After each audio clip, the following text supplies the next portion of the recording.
Hello guys, welcome back to our channel. അപ്പോൾ ഇന്ന് May day ആണ്.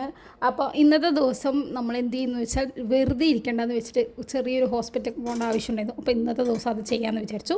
അപ്പോൾ ആദ്യം തന്നെ നമ്മൾ പോയ സമയത്ത് അത്യാവശ്യം തിരക്കുണ്ടായിരുന്നു. 11 മണിക്കാണ് നമുക്ക് അലോട്ട് ചെയ്ത സമയം. അപ്പോൾ അതിനുള്ളിൽ ചെറിയ ചെറിയ കുട്ടി പർച്ചേസിംഗ് ഒക്കെ ഉണ്ടായിരുന്നു. അപ്പോൾ നമ്മൾ അവിടെ ഒക്കെ പോയിട്ട് വരാമെന്നുള്ള പ്ലാനിങ് ചെയ്യുന്നു. അപ്പോൾ അമ്മയ്ക്ക് വളയെടുക്കാനും ചെറിയ ചെറിയ കുട്ടി സ്റ്റോൺ കണ്ടപ്പോൾ എനിക്ക് എടുക്കണം തോന്നി. അപ്പോൾ അതൊക്കെ നമ്മൾ ചെയ്തു. അതിനുശേഷം നമ്മൾ വന്ന് വെയിറ്റ് ചെയ്തു. അപ്പോൾ അത്യാവശ്യം നല്ല തിരക്കുണ്ടായിരുന്നു. നമ്മളെ 11ാമത്തെ ടോക്കണായിരുന്നു. അങ്ങനെ കുറേ നേരം വെയിറ്റ് ചെയ്ത് അവസാനം ഞങ്ങളെ വിളിച്ചു ഗൈസ്.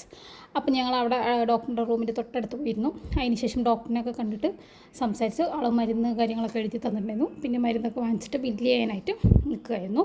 പിന്നെ ഞാനും അമ്മയും എല്ലാം കഴിഞ്ഞ് അവിടെ നിന്ന് ഇറങ്ങി ഗൈസ്. എന്തൊരു ആശ്വാസം എന്ന് പറഞ്ഞാലും ഒരു രക്ഷയില്ല, നല്ല വെയിലായിരുന്നു. പിന്നെ തൊട്ടത് അമ്മമ്മേൻ്റെ വീടുണ്ടായിരുന്നു. അപ്പോൾ അവിടെ പോയി നമ്മൾ ചായയും സ്നാക്സും ഫുഡൊക്കെ കഴിച്ചിട്ടുണ്ടായിരുന്നു. എല്ലാം ഞാൻ ഒരുമിച്ച് കഴിച്ചു ഗൈസ്, എല്ലാം കുറച്ച്. അങ്ങനെ ഞങ്ങൾക്ക് ബസ്സിന് ടൈമായപ്പോൾ ബസ് സ്റ്റോപ്പിൽ വന്ന് നിന്നാണ് 2 ബസ് പോയി ഗൈസ്. അതിനുശേഷം കുറേ നേരത്തെ ശേഷമാണ് അടുത്ത ബസ് വന്നത്. ഒന്നാമത് ലീവുള്ള ദിവസങ്ങളധികം ബസ് കുറവായിരിക്കും. അപ്പോൾ അതേപോലെ തന്നെയായി. പിന്നീട് സ്റ്റോപ്പ് ഇറങ്ങിയിട്ട് നമുക്കൊരു 15 മിനിറ്റോളം 15 to 20 മിനിറ്റോളം നടക്കാനുണ്ട്. വീടെത്തുമ്പോഴേക്കും മതിയായി ഗൈസ്. അപ്പോൾ നമ്മുടെ വീഡിയോ ഇത്രയുള്ളൂ. ഇഷ്ടമായ ലൈക്ക് ചെയ്യുക, ഷെയർ ചെയ്യുക, സബ്സ്ക്രൈബ് ചെയ്യുക. ടാറ്റാ.